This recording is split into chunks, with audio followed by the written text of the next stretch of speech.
दोस्तों, आप देख रहे हैं कि ऑपरेशन सिंदूर पर अब एक नए सवाल खड़े हो चुके हैं और वह सवाल खड़ा करने वाला विपक्ष का नेता राहुल गांधी है। और उस राहुल गांधी के बातों को दबाने का भी अब प्रयास किया जा रहा है और राहुल गांधी को पाकिस्तान प्रस्त, चाइना प्रस्त भी बतलाने का ये भाजपा का एजेंडा चालू हो चुका है, क्योंकि इनके पास नेता प्रतिपक्ष का बातों का जवाब देने के लिए कोई शब्द नहीं है। ये लोग इधर उधर की बातें बतला करके, चाहे हमारे प्रधानमंत्री हो या हमारे देश के विदेश मंत्री जयशंकर साहब हो, वे लोग इधर उधर की बातें से लोगों को भटकाने का काम कर रहे हैं।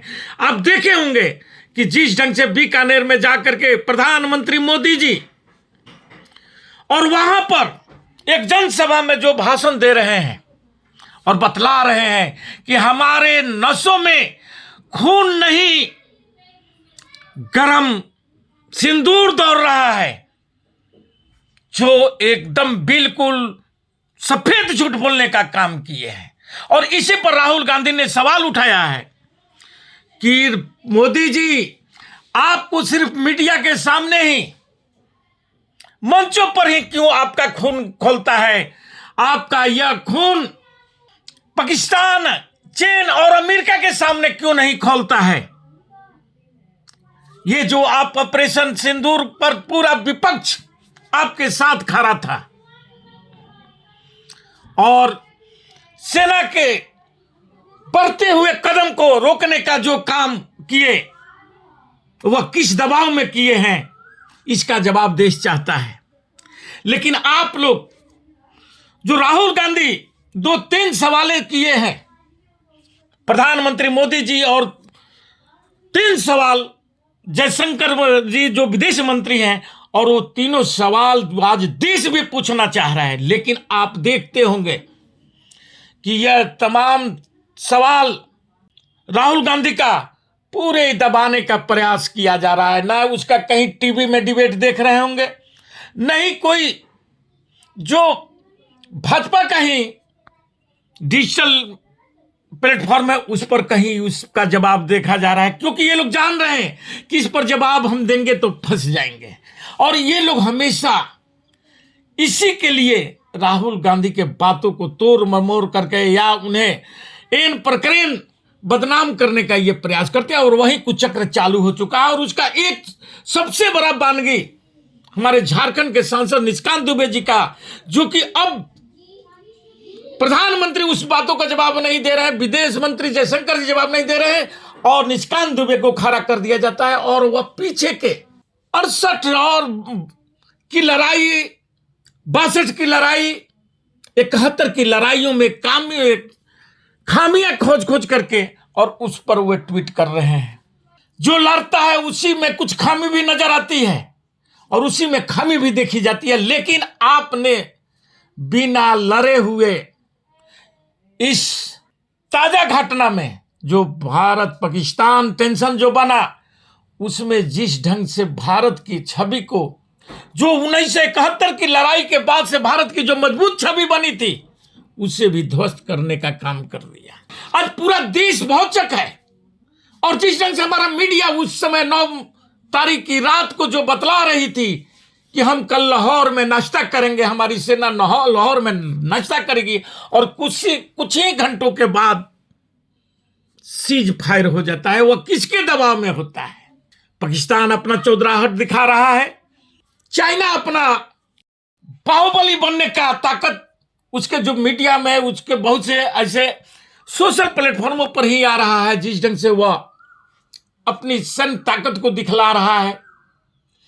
तो क्या भारत ने चीन और अमेरिका को ये भारत पाकिस्तान टेंशन में एक उनको अपनी छवि दिखाने का मौका दे दिया, जो कि आज तक भारतीय इतिहास में ऐसा कभी नहीं हुआ था। चाइना अपनी जिस ढंग से J-10CE का जो फाइटर विमान है उसको बढ़ा चढ़ा करके जिस ढंग से दिखाने का काम कर रहा है, और हमारे देश का जो सबसे उन्नत किस्म का, जो कि दोनों J-10CE और राफेल एक ही तरीके का, एक ही जनरेशन का फाइटर जेट विमान है और उसमें कमियां दिखा रहा है। और उस पर जिस ढंग से प्रधान राहुल गांधी मोदी जी से सवाल पूछ रहे हैं, जयशंकर जी से सवाल पूछ रहे हैं कि हमारे कितने विमान गिरे, इस पर आपने क्यों नहीं सफाई दे रहे हैं? सफाई दीजिए कि हां हमारे कोई विमान नहीं गिरी है, यहीं पाकर के बोल दीजिए। क्योंकि जिस ढंग से सेना का ही एक प्रेस कॉन्फ्रेंस में जो बातें भारतीय जो मार्शल है सेना के, उन्होंने जो बात करके जवाब दिया था और वो जो प्रेस वाले ने ही सवाल किया था और वो उसमें वो उत्तर देते हुए बतलाए थे कि हमारा सभी पायलट वापस आ गए, लेकिन उसमें यह नहीं बतलाया गया था कि हमारा कितने विमान वापस आ गए थे। इसका जवाब दीजिए देश को। देश जवाब चाहता है।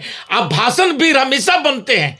आज देश की छवि का जो नुकसान पहुंच रहा है उस पर आपको अपनी मुंह खोलनी चाहिए, नहीं कि विपक्ष को आवाज को दबाने का प्रयास करना चाहिए।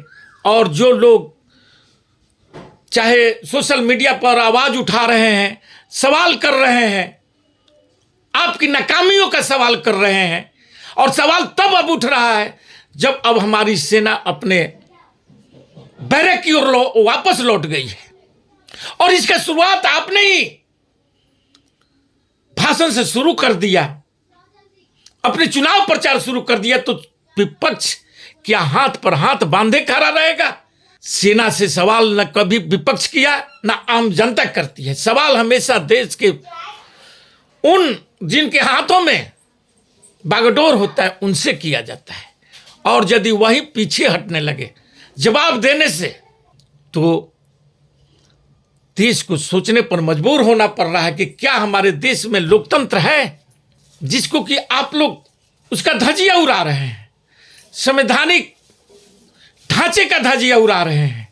जनता के आवाज को कदर नहीं किया जा रहा है, सिर्फ अपनी मनमर्जी से।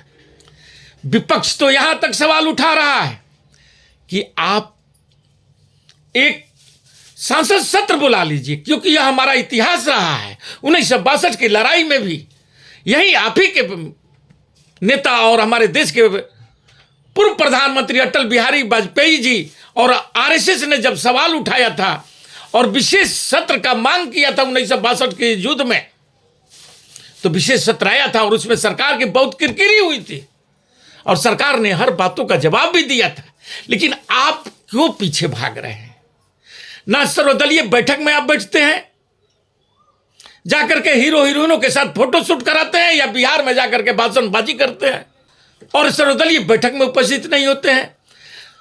विपक्ष मांग कर रहा है कि आप एक विशेष सत्र बुलाइए और विशेष सत्र में उन तमाम बातों की कि हमारी कहां, हम इस पाकिस्तान भारत युद्ध में कितना खोया कितना पाया, इस पर बात हो, चर्चा हो।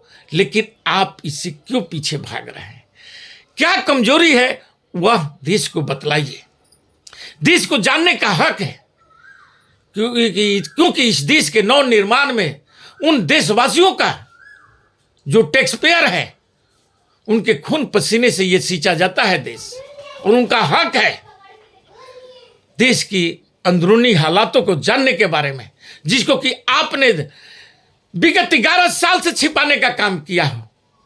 और आपका जो विदेश नीति से लेकर के तमाम कूटनीति इस टेंशन में सामने आया है कि एक भी कोई विदेशी देश आपके साथ खड़ा नहीं हुआ, जबकि हम तो लड़ाई आतंकवाद के खिलाफ लड़ रहे थे। इसी के साथ मैं अपना वक्तव्य समाप्त करता हूं। जय हिंद, जय भारत।